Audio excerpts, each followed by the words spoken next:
தொடர்ந்து ஈழத்துல புலிகளுக்கு எதிராக பல குற்றச்சாட்டுகளை முன்வைக்கிறாரு. இந்த அருண் சித்தார்த் அப்படின்றவர் யாரு, எதனால தொடர்ந்து இந்த மாதிரியான குற்றச்சாட்டுகளை முன்வைக்காரு? பாத்தீங்கன்னு சொன்னால், தாயகத்துல இந்த தொடர் தாயக மக்களுடைய அந்த உரிமை போராட்டம்ன்றது சர்வதேச அளவுல ஒரு அழுத்தத்தை கொடுத்திருக்குது. இதே நேரம் இந்த தாயகத்தில் இருக்கிற ஈழத்தமிழர்களுக்கு எதிராக சிங்கள பேரினவாத அமைப்புகள், பேரினவாதிகள், சிங்கள அரசு உட்பட எதிரான பல விடயங்களை முன்னெடுத்து வந்தவங்க. இவங்களுக்கு தேவைப்பட்டது காலகாலமா தமிழர்களுடைய பிரச்சனையை நீர்த்து போக பண்றதுக்கான ஒரு கருவி. அந்த கருவி யாருன்னு பாத்தீங்கன்னா, அண்மை காலமாக இந்த டக்ளஸுக்கு பிறகு கருணாமான் பிள்ளையான் தோன்றினது போல இப்ப சிவில் சமூக செயற்பாட்டாளராக யாழ் சிவில் சமூக அமைப்பின் தலைவர் அருண் சித்தார்த் என்கின்ற ஒரு பகடை காயை பயன்படுத்தி வர்றார். யாருன்றது நாங்க முதல்ல பார்க்கணும். இவர் ஆரம்ப காலத்துல இருந்தே தமிழ் தேசியத்தோட பயணித்த ஒரு நபர் கிடையாது. தமிழர்களுக்காக இப்ப இன்னைக்கு குரல் கொடுக்குற மாதிரியான தன் பாவனைகளை மாற்ற. ஆனால் அவர் போரியல் காலத்துல கூட அவர் இருந்தது கொழும்புல. கொழும்பு மோதரை என்ற பகுதியில, சமித்புர என்ற பகுதியில வாழ்ந்த ஒரு மகன், சிங்கள மக்களுடைய வாழ்ந்தவர். இந்த 2023ஆம் ஆண்டு அவர் திடீரென்று தன்னை ஒரு தேசிய போராளியாக காட்டிக்கொண்டார். அவர்களோடு கூட இலங்கை இராணுவ புலனாய்வுத்துறையினர் அவர்களும், அதே நேரம் பிரிவினைவாத கட்டமைப்புக்கு சொந்தமான தென்னிலங்கை சிவில் சமூக செயற்பாட்டாளர்கள், இது எல்லாருமே ஒரு அணி திரண்டு, அதே நேரம் சிங்கள யூடியூப் ஊடக தளங்கள் பல இருக்குது. அவ்வளவும் தமிழர்களுக்கு எதிராக ஒரு தீர்வு கிடைத்துவிடக் கூடாதுன்றது கங்கணம் கட்டி கொண்டிருக்கிற அமைப்புகள். புலிகள் இயக்கத்துல இருக்கிறவங்க இப்பவுமே அந்த இடத்துல அரசியல் பண்ணிக்கிட்டு இருக்காங்க. ஏன் யாருமே எதுவும் கண்டனத்தை தெரிவிக்காம இருக்காங்க? உண்மைக்கு சொல்ல போனால், ஒரு கொசுவை அடிப்பதற்கு சுத்தியல் தேவையில்லை என்பதற்காக ஈழத்தமிழர்கள், தமிழ் அரசியல் செயற்பாட்டாளர்கள் இவரை பெரிய அளவு கண்டுகொள்வதில்லை. நாங்கள் அந்த விடயம் சம்பந்தமாக இலங்கையில் இப்ப அவர் கிட்டத்தில் கொண்டு வந்தார். புதுக்குடியிருப்பில் இருந்த அந்த விடுதலை புலிகளுடைய வதை முகாம் இருந்தது என்கின்ற ஒரு கோட்பாட்டை. அதுக்கு நாங்கள் ஊடக வாயிலாகவும் சிவில் சமூக செயற்பாட்டாளர்களுடைய கட்டமைப்பினூடாகவும் நாங்கள் ஒரு எதிர்ப்பை தெரிவித்தாலும் பாரிய அளவில் ஒரு விமர்சனத்துக்கு உட்படுத்தக்கூடிய விதத்துல பேச முடியாது. என்றால் இலங்கையில் இருக்கிற சூழல் அப்படி. விடுதலை புலிகள் ஒருபோதும் வதை முகாம்கள் வைத்து நடத்தவில்லை. அதுக்கு ஈழத்தமிழ் மக்களே சாட்சி. என்றால் அவர்கள் மக்களுக்கான அமைப்பு ஒருவிடம். அந்த வதை முகாம்கள் என்று சொல்லப்படக்கூடிய இடத்தில் இருந்தவைகள் அனைத்துமே தேச துரோகிகள் என்று கருதப்பட்டவர்கள். அதாவது ஒரு கட்டமைப்பை உருவாக்கும் பொழுது மிக மிக தவறான விஷயம். இதில் கரும்புலிகள் என்பது எமது கண்கள், எம் தேசத்தின் தெய்வங்கள். அவர்கள் எங்களுக்காக விளக்காய் இன்றும் எரிந்து கொண்டிருக்கின்றவர்கள். அவர்களை இத்தகைய ஒரு குற்றச்சாட்டுக்குள் வைத்து இனி இல்லை என்கின்ற ஒரு பெரியதொரு அவமானத்தை அவர் சூட்டி இருக்கின்றார் என்பதுதான் நினைக்கிறேன்.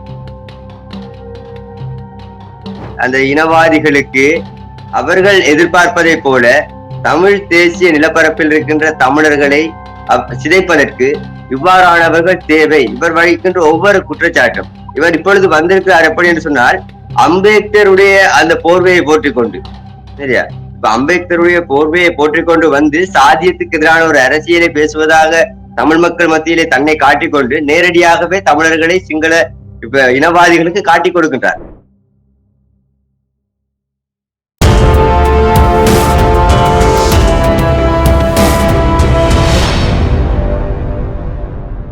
யூ தமிழ் நேயர்களுக்கு வணக்கம். நான் உங்கள் பிருந்தா சங்கர். இன்று நம்மோடு சிறப்பு விருந்தினராக இணைந்திருப்பது தமிழ் தேசிய மக்கள் இயக்கத்தின் தலைமை ஒருங்கிணைப்பாளர் ஈழவேந்தன் அவர்கள். வணக்கம் சார். வணக்கம். இப்ப அருண் சித்தார்த் அப்படின்றவர் தொடர்ந்து ஈழத்துல புலிகளுக்கு எதிராக பல குற்றச்சாட்டுகளை முன்வைக்கிறாரு. இந்த அருண் சித்தார்த் அப்படின்றவர் யாரு, எதனால தொடர்ந்து இந்த மாதிரியான குற்றச்சாட்டுகளை முன்வைக்காரு? பாத்தீங்கன்னு சொன்னால், தாயகத்துல இந்த தொடர் தாயக மக்களுடைய அந்த உரிமை போராட்டம்ன்றது சர்வதேச அளவுல ஒரு அழுத்தத்தை கொடுத்திருக்குது. இதே நேரம் இந்த தாயகத்துல இருக்கிற ஈழத்தமிழர்களுக்கு எதிராக சிங்கள பேரினவாத அமைப்புகள், பேரினவாதிகள், சிங்கள அரசு உட்பட எதிரான பல விடயங்களை முன்னெடுத்து வந்தவங்க. இப்ப இவங்களுக்கு தேவைப்பட்டது காலகாலமா தமிழர்களுடைய பிரச்சனையை நீர்த்து போக பண்றதுக்கான ஒரு கருவி. அந்த கருவி யாருன்னு பாத்தீங்கன்னா அண்மை காலமாக இந்த டக்ளஸுக்கு பிறகு கருணாமான் பிள்ளையான் தோன்றினது போல இப்ப சிவில் சமூக செயற்பாட்டாளராக யாழ் சிவில் சமூக அமைப்பின் தலைவர் அருண் சித்தார்த் என்கின்ற ஒரு பகடை காயை பயன்படுத்தி வர்றாங்க. இந்த அருண் சித்தார்த் யாருன்றது நாங்க முதல்ல பார்க்கணும். இவர் ஆரம்ப காலத்துல இருந்தே தமிழ் தேசியத்தோட பயணித்த ஒரு நபர் கிடையாது. தமிழர்களுக்காக இப்ப இன்னைக்கு வந்து குரல் கொடுக்குற மாதிரியான தன் பாவனைகளை மாற்றார். ஆனால் அவர் போரியல் காலத்துல கூட அவர் இருந்தது கொழும்புல. கொழும்பு மோதரை என்ற பகுதியில சமித்புர என்ற பகுதியில வாழ்ந்த ஒரு மகன், சிங்கள மக்களுடைய வாழ்ந்தவர். இந்த 2023ஆம் ஆண்டு அவர் திடீரென்று தன்னை ஒரு தேசிய போராளியாக காட்டிக்கொள்றார். எப்படி சிங்கள மக்களோட கூட ஒன்றித்து தமிழர்களுக்கான ஒரு தீர்வை பெற்று தருவதற்காக வருகிற மாதிரி தமிழ் மக்கள் மத்தியில் இருக்கிற சாதிய பிரச்சனையை முன்வைத்து ஒரு அரசியலை கொண்டு வந்தார். இது தமிழர்களை இரண்டா பிரிக்கிறது. ஆரம்ப காலத்துல அவர் வந்து நாகானந்த கொடித்துவப்பு என்கின்ற ஜனாதிபதி சட்டத்தரணி கொழும்பில் இருக்கிறார். வினிவிந்த பவுண்டேஷன் என்கின்ற பவுண்டேஷன் அமைப்பின் தலைவர் ஊடாக வளர்க்கப்பட்டவர். அவருக்கு அநேக சிங்கள டயஸ்போராக்கள் ஊடாக ஃபண்ட்ரைஸ் பண்ணப்பட்டது. அவருக்காக நிதி திரட்டப்பட்டு வழங்கப்பட்டு கொண்டிருந்தது. அவ்வாறு வந்த ஒரு நபர் இன்று தமிழர்களுக்கும் ஈழத்தமிழ் செயற்பாட்டுக்கும் எதிராக ஒரு பாரிய ஒரு விஷம் உள்ளாக வளர்ச்சி அடைந்து காணப்படுகிறார். கண்டிப்பா சார், இந்த அருண் சித்தார்த்ன்றவருக்கு பின்னாடி யாரு செயல்படுறான்னு நீங்க நினைக்கிறீங்க? அருண் சித்தார்த்துக்கு பின்னால இருக்கின்ற அந்த பின்னணி காரணிகள் யார் என்று பாத்தீங்கன்னு சொன்னால் சிங்கள இனவாத கட்டமைப்பின் தலைமைகள், குறிப்பாக மஹிந்த ராஜபக்சனுடைய அரசியல் செயற்பாட்டு வழிநடத்தல் குழு, அவர்களோடு கூட இலங்கை இராணுவ புலனாய்வுத்துறையினர் அவர்களும், அதே நேரம் பிரிவினைவாத கட்டமைப்புக்கு சொந்தமான தென்னிலங்கை சிவில் சமூக செயற்பாட்டாளர்கள், இது எல்லாருமே ஒரு அணி திரண்டு, அதே நேரம் சிங்கள யூடியூப் ஊடக தளங்கள் பல இருக்குது. அவ்வளவும் தமிழர்களுக்கு எதிராக ஒரு தீர்வு கிடைத்துவிடக் கூடாதுன்றது கங்கணம் கட்டி கொண்டிருக்கிற அமைப்புகள். இத்தனை பேரும் தான் அவர்களுக்கு அருண் சித்தார்த்துக்கு பின்னால் இருந்து செயல்படுகின்ற கட்டமைப்பு. இன்னொரு விஷயம், அங்க வந்து இருக்கக்கூடிய மக்கள் எல்லாருமே ரொம்பவே எளிமையா இருப்பாங்கன்னு கேள்விப்பட்டிருக்கோம். நம்ம பார்த்திருக்கோம், நிறைய விஷயங்கள்ல நிறைய மக்களை நம்ம சந்திச்சு பார்த்திருக்கோம். ஆனாலும் கூட இப்போ அருண் சித்தார்த்ன்றவர் ரொம்ப மிகப்பெரிய பணக்காரரா இருக்கிறாரு அப்படின்னு சொல்றாங்க. இவர் ஆரம்ப காலகட்டத்தில இருந்தே பணக்காரரா தான் இருக்காரா? அதான் நான் சொல்றேன், அவர் ஆரம்ப காலகட்டத்தில் இருந்த பகுதி, அதாவது கொழும்பு சமித்புர என்றது வந்து மட்டக்குழியில இருக்கிற ஒரு தென்பகுதியில இருக்கிற ஒரு சிறிய என்னன்னு சொல்லுவாங்க ஒரு சேரி பகுதி. அங்கு அவர்களுடைய செயற்பாடுகளும் அவர்களுடைய அதிகப்படியான வருமான ஈட்டு துறையாகவும் இருப்பது போதை வர்த்தகம்.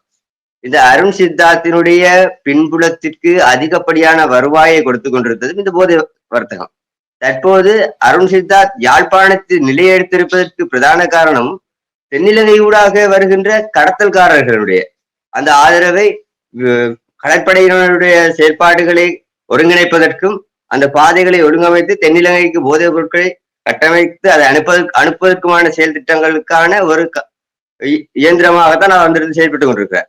ஆக இவருடைய வருமானத்துக்கு வழியாக ஒரு துறையில் போதை வர்த்தகம் இருந்தாலும் இன்னும் ஒரு துறையில் தமிழ் தேசியத்துக்கு எதிரான சிங்கள புலம்பெயர் உறவுகள், அவர்களுடைய பாரிய நிதி பங்களிப்பு, அந்த ஒத்துழைப்பு இவருக்கு வழங்கப்பட்டு கொண்டிருக்கு. கண்டிப்பா சார். இன்னொரு முக்கியமான ஒரு குற்றச்சாட்டை முன் வச்சிருக்காரு. என்னன்னு பாத்தீங்க அப்படின்னா, புலிகள் இயக்கம் வந்து ஜனாதிபதியிடம் வந்து பணம் வாங்குறதா வந்து குற்றச்சாட்டு முன் வச்சிருக்காரு. இது உண்மைதானா? ஜனாதிபதியிடம் என்றும் இல்லை, இந்த ஸ்ரீலங்கா அரசை பொறுத்தவரையில அரசாங்கத்துக்கு உயிர் நாடியா காட்டி கொண்டிருக்கிறது வந்து அரச புலனாய்வு துறை, அரச பாதுகாப்பு துறை. அந்த அரச பாதுகாப்பு துறையினால அரசாங்கத்துக்கு ஆதரவாக செயல்படுகின்ற ஒரு சில அருண் சித்தார்த் போன்ற செயற்பாட்டாளர்கள், அந்த உங்களுக்கு தெரியும், கடந்த காலங்களிலே சஹ்ரான், அந்த ஈஸ்டர் குண்டுவெடிப்பு தாக்குதல் சம்பந்தப்பட்ட சஹ்ரானுக்கு எப்படி இலங்கை அரசாங்கம் தொடர்ந்து காசு வழங்கியதோ, அந்த பராமிலிட்டரிகளுக்கு எப்படி அவர்கள் ஊதியம் வழங்கினார்களோ, அத்தகைய ஒரு வேதனத்தை இந்த அருண் சித்தார்த்துக்கும் அவருடைய குடும்பத்துக்கும் இந்த அரசு வழங்கி கொண்டிருக்கின்றது. இது மிக மிக ரகசியமாக முன்னெடுக்கப்படுகின்ற விடயங்கள். மாதாந்த ஒரு அடிப்படையிலான சம்பளமும் அவர்களுக்கான விசேட வரப்பிரசாதங்கள் என்று சொல்லப்படக்கூடிய எந்த இடத்தில் போனாலும் அவர்களுக்கான முறைப்பாடுகளாக இருந்தாலும் சரி, விசாரணைகளாக இருந்தாலும் சரி, மத்திய அரசினூடாக ஒரு தலையீடு வந்து அவர்களை பாதுகாக்கும். இவ்வாறான செயல் திட்டங்கள் நடைபெற்றுக் கொண்டிருக்கிறது. இது ஒரு வரலாறு. ஆரம்ப காலத்திலிருந்து ஒவ்வொருவரை இவர்கள் பயன்படுத்தினதை போல தற்போது அந்த வலயத்தில் பலர் இருக்கின்றார்கள். வெளியே தெரிய வந்த ஒரு முகம்தான் அருண் சித்தார்த். கண்டிப்பா இவர் இவ்வளவு விஷயங்கள் பேசுறாரு, ஆனா புலிகள் இயக்கத்துல இருக்கிறவங்க வந்து எதிரா வந்து எந்த ஒரு குரல் அலையும் வந்து எழுப்பாம இருக்காங்க. என்ன காரணம்? ஏன்னா புலிகள் இயக்கத்துல இருக்கிறவங்க இப்பவுமே அந்த இடத்துல அரசியல் பண்ணிக்கிட்டு இருக்காங்க. ஏன் வந்து யாருமே எதுவும் கண்டனத்தை வந்து தெரிவிக்காம இருக்காங்க? உண்மைக்கு சொல்ல போனால் ஒரு கொசுவை அடிப்பதற்கு சுத்தியல் தேவையில்லை என்பதற்காக ஈழத்தமிழர்கள் தமிழ் அரசியல் செயற்பாட்டாளர்கள் இவரை பெரிய அளவு கண்டுகொள்வதில்லை. ஏன்னா கடந்த கால தேர்தல் காலத்தை எடுத்து பார்த்தாலும் கூட மக்கள் மத்தியில் இவருக்கு வரவேற்பு இருக்கின்றதா இல்லையா என்பதை நாங்கள் பார்க்க வேண்டும். திலீப் ஜெயவீர என்கின்ற பெரிய இனவாதி, மகாபெரும் இனவாதி ஒருவருடைய கட்சி இவர் யாழ்ப்பாணத்தில் போட்டியிடுகின்றார். அந்த போட்டியிட்ட சந்தர்ப்பத்தில் கூட அந்த திலீப் ஜெயவீருடைய கேடயம் சின்னத்திற்கு வழங்கப்பட்ட வாக்குகளை பார்த்தால் அருண் சித்தார்த்துக்கு அவன வாக்கு எண்ணிக்கைகள் அதிகரிக்க விட ஏனைய அளவில் கூட கிடைக்கப்படவில்லை. இப்படி இருந்தும் கூட அவரை மக்கள் புறக்கணித்திருக்கிறார்கள் என்பது உண்மை. அவருடைய ஒவ்வொரு ஆர்ப்பாட்டங்களையும் கவனீர்ப்புகளையும் நாங்கள் பார்ப்போமாக இருந்தால் ஒரு குறிப்பிட்ட சமூகத்தை, அந்த குறிப்பிட்ட பாமர மக்களை, வறுமை கோட்டில் இருக்கின்ற மக்களை மட்டும் 25 கிலோ அரிசியும் அந்த உலருணவு பொருட்களையும் கொடுத்து 5000 ரூபாய் காசையும் கொடுத்து இவ்வாறு தான் அவர்களை அழைத்துதான் அந்த இடத்தில் அவர் மக்கள் தன்னோடு கூட இருக்கிறார்கள் என்று காட்டிக் கொள்றது. இவ்வாறான செயல்பாடுகள் இருப்பவர்களை தமிழ் தேசிய அரசியல் தரப்பில் ஒருபோதும் நாங்கள் அவருக்கு எதிரான ஒரு பிரச்சாரத்தையோ அவருக்கு எதிராக நாங்கள் செயல்பாடுகளை கொண்டு போனால் ஒருவேளை அவர் எதிர்பார்ப்பது அவரிடத்தில் நடைபெற்றுவிடும். அவர் ஒரு பேசு பொருளாக்கப்பட்டால் அவர் ஒரு தமிழர்களுக்கான ஒரு விடுவெள்ளி, அவர் அந்த சாதிய விடுதலை குறித்து பேசுகிறார், ஆகவே இவரோடு நாங்கள் கைகோர்க்க வேண்டும் என்று இன்னும் ஒரு சில எங்கள் தமிழ் தேசிய தரப்பில் இருக்கின்ற அப்பாவி மக்கள் வழி தவறி செல்லக்கூடிய சந்தர்ப்பங்கள் ஏற்படும் என்பதற்காகவே தமிழ் தேசிய அரசியல் தலைமைகள் இதை ஒரு பேசு பொருளாக கண்டுகொள்வதில்லை. ஆனா இந்த விடயத்துல நம்ம பார்க்கும்போது இப்போ நீங்க எந்த ஒரு ஆர்ப்பாட்டமோ கண்டனத்தையும் நீங்க தெரிவிக்கல அப்படின்னா உங்க மேல தவறு இருக்கிறதா அப்படி ஒரு குற்றச்சாட்டு பரவும் இல்லையா? நாங்கள் அந்த விடயம் சம்பந்தமாக இலங்கையில் இப்ப அவர் கிட்டத்தில் கொண்டு வந்தார். புதுக்குடியிருப்பில் இருந்த அந்த விடுதலை புலிகளுடைய வதை முகாம் இருந்தது என்கின்ற ஒரு கோட்பாட்டை, அதுக்கு நாங்கள் ஊடக வாயிலாகவும் சிவில் சமூக செயற்பாட்டாளர்களுடைய கட்டமைப்பினூடாகவும் நாங்கள் ஒரு எதிர்ப்பை தெரிவித்தாலும் பாரிய அளவில் ஒரு விமர்சனத்துக்கு உட்படுத்தக்கூடிய விதத்தில் பேச முடியாது. என்றால் இலங்கையில் இருக்கிற சூழல் அப்படி. நாங்கள் அவ்வாறு பேசும் இடத்து எங்களுக்கு எதிராக முன்வைக்கப்படுகின்ற குற்றச்சாட்டு தடை செய்யப்பட்ட ஒரு அமைப்புக்கு, பயங்கரவாத அமைப்புக்கு ஆதரவாக செயல்படுகின்றோம் என்கின்ற ஒரு குற்றச்சாட்டு முன்வைக்கப்பட்டு அதற்கான முனைப்புகளை முன்னெடுப்பவர்கள் இலங்கையில் சிறை வைக்கப்படலாம், பட வைக்கப்பட்டிருக்கிறார்கள். அப்படியான ஒரு இக்கட்டான சூழ்நிலைக்கு மத்தியில் இவ்வாறானவர்களுக்கு சுதந்திரமாக செயல்பட முடியும். காரணம், அவர்கள் தமிழீழ விடுதலை போராட்டத்துக்கு எதிராக தங்களுடைய கருத்துக்களை முன்வைக்கின்றார்கள். ஆதரவாக ஒரு கருத்தை முன்வைக்கும் இடத்து அது நிச்சயமாக அந்த ஆதரவாக குரல் வைப்பவர்களுக்கு ஒரு சாவுமணியை தான் அடிக்கும் என்பதில் எந்த ஐயப்பாடும் இல்லை. அவ்வாறு இன்றும் நிறைய பேர் பயங்கரவாத தடுப்பு சட்டத்தின் கீழ் கைதில் இருக்கின்றார்கள். அதனால்தான் சில விடயங்கள் நாசுக்காக கை நகர்த்தப்படுகின்றது. இந்த புலிகள் அமைப்புகள் வந்து சித்திரவதை முகாம் வச்சிருக்காங்க, அதுல வந்து பல மக்களை வந்து சித்திரவதை படுத்துறாங்க அப்படின்னு சொல்லியிருக்காங்க. அதுல எங்களுடைய மாமா, அதாவது அவங்களுடைய தாய் மாமா முறையில அவங்களும் வந்து இதுல வந்து அதே சித்திரவதையை அனுபவிச்சிருக்காங்க அப்படின்னு சொல்றாங்களே, இதெல்லாம் உண்மைதானா அவர் சொல்றது? விடுதலை புலிகள் ஒருபோதும் வதை முகாம்கள் வைத்து நடத்தவில்லை. அதுக்கு ஈழத்தமிழ் மக்களே சாட்சி. என்றால் அவர்கள் மக்களுக்கான அமைப்பு ஒருவிடம் அந்த வதை முகாம்கள் என்று சொல்லப்படக்கூடிய இடத்தில் இருந்தவைகள் அனைத்துமே தேச துரோகிகள் என்று கருதப்பட்டவர்கள். அதாவது ஒரு கட்டமைப்பை உருவாக்கும் பொழுது அங்கு நாங்களோட தனி நாட்டை நாங்கள் உருவாக்கி இருந்தோம். அந்த நாட்டில் அனைத்து கட்டமைப்புகளும் இருந்தது. அதே போல அந்த நாட்டுக்கான நீதியான ஒரு சமூகத்தை உருவாக்க வேண்டுமாக இருந்தால் துஷ்பிரயோகம் செய்கின்றவர்கள் தண்டிக்கப்பட வேண்டும். அவ்வாறான காட்டி கொடுப்பாளர்கள் இருந்தால் பாதுகாப்பினரும் தண்டிக்கப்பட வேண்டும். அவ்வாறானவர்களைத்தான் கைது செய்யப்பட்டு விசாரணைக்கு உட்படுத்தப்பட்ட இடங்களை வதை முகாம்கள் என்று கூறுகிறார்கள். ஆனால் இலங்கை இராணுவத்தினருடைய அந்த சிறப்பு வதை முகாம்களை போல ஒத்ததாக அந்த வதை முகாம்கள் காணப்படவில்லை. இந்த கரும்புலிகள் வந்து உயிர் தாகம் செய்ததா வந்து 2009 வந்து உயிர் தாகம் செய்ததா சொல்றாங்க. ஆனா இது வந்து உயிர் தாகம் செய்யல, இவங்களா தான் வந்து சித்திரவதைப்படுத்துறதாகவும் அந்த இடத்துல குறிப்பிட்டிருக்காரு. கரும்புலிகளால சித்திரவதை முகாம் நடத்தப்பட்டதா?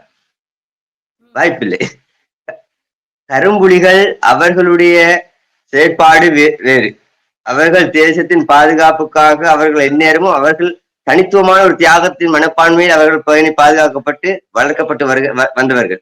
இந்த கரும்புலிகளுக்கும் விசாரணை பிரிவுக்கும் எந்த விதமான தொடர்புகளும் இல்லை. அதற்காக காவல்துறை இருக்கின்றது, புலனாய்வுத்துறை இருக்கின்றது. இந்த துறையினர் மூலமாக அந்த விசாரணைகள் முன்னெடுக்கப்படுமே ஒழிய இதில் அபாண்டமாக இந்த கரும்புலிகளை இணைப்பது மிக மிக தவறான விஷயம். இதில் கரும்புலிகள் என்பது எமது கண்கள், எம் தேசத்தின் தெய்வங்கள். அவர்கள் எங்களுக்காக விளக்காய் இன்றும் இருந்து கொண்டிருக்கின்றவர்கள். அவர்களை இத்தகைய ஒரு குற்றச்சாட்டுக்குள் வைத்து இனி இல்லை என்கின்ற ஒரு பெரியதொரு அவமானத்தை அவர் சூட்டி இருக்கின்றார் என்பதுதான் நான் நினைக்கிறேன். கண்டிப்பா இவர் சொல்ற தொடர்ந்து பல குற்றச்சாட்டுகளை முன்வைக்காரு. இதற்கு பின்பு வேற ஏதும் உள் காரணம் இருக்குன்னு நினைக்கிறீங்களா சார்? நிச்சயமா இருக்குது. தென்னிலங்கையில் இருக்கின்ற அந்த இனவாதிகளுக்கு அவர்கள் எதிர்பார்ப்பதை போல தமிழ் தேசிய நிலப்பரப்பில் இருக்கின்ற தமிழர்களை சிதைப்பதற்கு இவ்வாறானவர்கள் தேவை. இவர் வகிக்கின்ற ஒவ்வொரு குற்றச்சாட்டும், இவர் இப்பொழுது வந்திருக்கிறார் எப்படி என்று சொன்னால், அம்பேத்கருடைய அந்த போர்வையை போற்றிக்கொண்டு, சரியா, இப்ப அம்பேத்கருடைய போர்வையை போற்றிக்கொண்டு வந்து சாதியத்துக்கு எதிரான ஒரு அரசியலை பேசுவதாக தமிழ் மக்கள் மத்தியிலே தன்னை காட்டிக்கொண்டு நேரடியாகவே தமிழர்களை சிங்கள இனவாதிகளுக்கு காட்டிக் கொடுக்கின்றார். இவ்வாறானவர்கள் உண்மையிலேயே குறுகிய ஒரு வட்டத்துக்குள் இருந்து கொண்டுதான் அவர்களுடைய அரசியல் செயற்பாட்டை இந்த ஊடகங்கள், சமூக ஊடகங்கள் என்கின்ற இந்த இதுகளூடாகவும் சில இலங்கை தனியார் ஊடகங்கள் ஊடாகவும் செயல்படுத்தி கொண்டிருக்கிறார். அவை அனைத்துக்கும் கூட ஒரு கட்டணம் செலுத்தப்பட்டு செய்யப்படுகின்ற அந்த ஊடக நிறுவனங்கள். இந்த அருண் சித்தார்த்துக்கு ஆதரவு தெரிவிக்கின்ற அந்த ஊடக நிறுவனங்கள் ஒருபோதும் நடுநிலையாக இருந்து அதற்கு எதிரானவர்களிடம் ஒரு விசாரணையோ அல்லது இதற்கான எதிர்கருத்து என்னவோ என்பவற்றை கேட்பது கிடையாது. நேரடியாக அவர்கள் ஒவ்வொரு கண்டென்ட்டையும் பாருங்கள், அருண் சித்தார்த் சொல்கின்ற விடயத்தை மாத்திரமே தூக்கி வைப்பார்கள். இதில் அருண் சித்தார்த் சொல்கின்றார், தன்னுடைய மனைவியின் மாமனார் தாப்பனார் அந்த இடத்திலே விடுதலை புலிகளால் படுகொலை செய்யப்பட்டார் என்று அதில் ஒரு விடயத்தை அவர் சொல்றார். அவருடைய மனைவி தான் சொன்னார் என்று சொல்கின்றார். நீதிமன்றத்துக்கு சென்றால் கூட வார்த்தையின் அடிப்படையில் தப்பி விட்டுவார். மனைவிக்கு வயது 6 வயது இருக்கும் பொழுதுதான் சம்பவம் நடைபெறுகின்றது. அந்த சம்பவம் நடைபெறும் போது அந்த இடத்திலே இருந்தது யார் அப்படி பார்க்க போனா அப்பொழுது இந்திய ராணுவத்தினர் இருந்த கால பகுதியில் தான் அவர் அந்த இடத்தில் இருந்து இருக்கிறார். சில வதை முகாம்கள் நடத்தப்பட்டது உண்மை, இலங்கை ராணுவத்தினால் நடத்தப்பட்டதும் இருக்குது, அதே நேரம் ஏனைய இயக்கங்களினால் நடத்தப்பட்டதும் இருக்கின்றது, அதே நேரத்தில் இந்திய ராணுவம் வருகை தந்திருந்தது, அவர்களால் நடத்தப்பட்டது. ஆனால் இவர்களுடைய ஒற்றை இலக்கு தமிழில விடுதலை புலிகள். ஏன் ஏனையவர்களை காட்ட விருப்பப்படவில்லை? இபிஆர்எல்எஃப், டெலோ, இந்திய இப்ப பல அமைப்புகள் இயக்கங்கள் இருந்தது. இவர்கள் அத்தனை பேருமே தங்களுக்கான ஒரு கட்டமைப்பை உருவாக்கி இராணுவ ஆதரவோடு கூட தமிழ் தேசிய உணர்வாக தமிழ் விடுதலை புலிகளுக்கு ஆதரவளிப்பவர்களை கடத்தி சித்திரவதை செய்தது உண்மை. என்று சொன்னால் விடுதலை புலிகள் இயக்கத்தை ஒடுக்க வேண்டும் என்பதே ஒழிய அவர்களுடைய நோக்கம் தமிழ் தேசியத்தை பெற்றுக் கொடுக்கணும் என்பதல்ல. இன்று கூட இந்த தமிழர்களுடைய குரல் சர்வதேச அளவில் ஓங்கிக் கொண்டிருக்கின்ற இந்த நேரத்தில் அதை எவ்வகையில் ஒடுக்கலாம் என்பதில் மாத்திரம் கங்கணம் கட்டி அருண் சித்தார்த் போன்றவர்களையும் இன்னும் சில சில்லறைகள் வளர்க்கப்பட்டிருக்கிறார்கள். கருணாம்மானின் கட்டமைப்பு ஒன்று இன்று வடக்கு கிழக்கு எங்கும் செயல்படுகிறது. அம்மான் படையணி, அதே நீங்கள் கேள்விப்பட்டிருப்பீர்கள். அந்த அம்மான் படையணி வடக்கில் இயற்றப்பட்ட போது அவர்களுடைய பிரதான சுலோகமா இருந்தது, வடக்கிலே நாங்கள் போதையை ஒழிக்கிறதுக்கு அம்மான் படையை களமிறக்கிருக்கிறோம். அது யாரோட இயங்குகிறது இப்போது? அருண் சித்தார்த்தோடு. அப்ப அருண் சித்தார்த்துக்கும் அந்த அம்மானின் படை என்பதற்கும் ஒற்றுமை எவ்வாறு உருவாக்கப்படுகிறது? இலங்கை இராணுவ புலனாய்வாளர்கள் அந்த 2 பேரும் ஒரே தரப்பினரால் கையாளப்பட்டு வழிநடத்தப்பட்டுக் கொண்டிருக்கிறார்கள். ஊதியங்களும் வழங்கப்பட்டுக் கொண்டிருக்கிறது. இவ்வாறு இருக்கும்போது இவர்கள் எடுக்கிற ஜனநாயக அடிப்படையில் இவர்கள் எடுக்கிற ஸ்லோகங்கள் யாருக்கு எதிராக இருக்கின்றது? ஈழத்தமிழர்களுக்கு. இப்ப இவர்கள் ஒவ்வொரு கட்டமைப்பிலும் விடுதலை புலிகள் போதைப் பொருள் வர்த்தகத்தில் ஈடுபட்டதாக காட்சிப்படுத்துகிறார்கள். அவர்கள் மக்களை வெளிநாடுகளை கடத்தி ஆள் கடத்தலில் ஈடுபட்டதாக கூறினார்கள். அதுக்கு பிறகு மனித வதை முகாம்கள் வைத்திருக்கிறார்கள் என்று கூறுகிறார்கள். இவ்வாறு மக்களை கடத்தி கப்பம் பெற்றார்கள் என்று கூட குற்றச்சாட்டுகள் இருக்கின்றது. ஆனால் இது ஒவ்வொன்றும் வாய்வழி மூலமாகத்தான் சொல்லப்படுகின்றதே ஒழிய பாதிக்கப்பட்ட தரப்பினர் இன்றைக்கும் அவர்கள் 2ஆம் 3ஆம் பரம்பரை தலைமுறை இருக்கலாம். யாராவது ஒருவர் கூறுகிறார்களா? கூறுகிறவருடைய பின்புலத்தை பார்த்தால் ஏதோ ஒரு வகையில் இலங்கை அரசின் பின்புலத்தில் ஒரு சலுகையை எதிர்பார்த்தவர்களாம், சலுகை பெற்றுக் கொண்டிருப்பவர்களாம் தான் காணப்படுகிறார்கள். கண்டிப்பா சார், நீங்க இதுக்கு முன்னாடி முதல்ல சொல்லியிருந்தீங்க ஊடகங்கள் அருண் சித்தார்த் பின்னாடி இருக்கு அப்படின்னு சொல்லியிருந்தீங்க. ஊடகத்துடைய வேலை ஒருத்தர் பத்திரிகையாளர் சந்திப்பு கொடுக்காங்கன்னா அந்த மக்களிடம் கொண்டு செல்றது தான் அவங்களுடைய வேலை. இவங்க பின்னாடி ஊடகம் இருக்கு அப்படின்றது எந்த நோக்கத்தினால நீங்க சொல்றீங்க? இல்ல, ஒரு விடயம் ஊடகத்தின் வாயிலாக வெளிப்படுத்தப்படுகிறதாக இருந்தால் அதில் உண்மைத்தன்மை அதை வெளிப்படுத்துவதில் அவர்கள் நடுநிலை பேணல் என்பது மிக முக்கியமாக இருக்கின்றது. அது ஊடக தர்மம். இப்பொழுது ஒருவர் இன்னொருத்தர் தரப்பினரை, அதாவது அருண் சித்தார்த் போன்றவர்கள் தமிழ் தேசிய தரப்பினரை குற்றம் சாட்டும் பொழுது அந்த குற்றச்சாட்டு அவர் வெளியிட்டு விட்டார். அதே ஊடகமும் அதை பரப்புரை செய்கின்றது. ஆனால் அதன் அடுத்தபடியாக என்ன, இது உண்மையா, இந்த விடயத்தை எவ்வாறு இந்த மக்கள் பார்க்கின்றார்கள் என்பதை அதை எடுத்து அதையும் அவர்கள் பகிரங்கப்படுத்த வேண்டும். அந்த ஒற்றை விடயத்தை மட்டுமே அவர்கள் பகிரங்கப்படுத்தி போட்டு மக்களுடைய கருத்துக்களை அவ்விடத்தில் அவர்கள் மூடி மறைக்கிறார்கள் என்றால் அந்த ஊடக தர்ம விதிகளை தாண்டி அவர்கள் பயணிக்கிறார்கள் என்பது அர்த்தம். அதுதான் இன்று இலங்கையில் அதிகமாக நடைபெற்றுக் கொண்டிருக்கிறது. கண்டிப்பா சார். இப்ப அருண் சித்தார்த் குறித்தும் புலிகள் அமைப்பு குறித்தும் பல்வேறு விவரங்களை எங்களோட பகிர்ந்தமைக்கு நன்றி சார். நன்றி.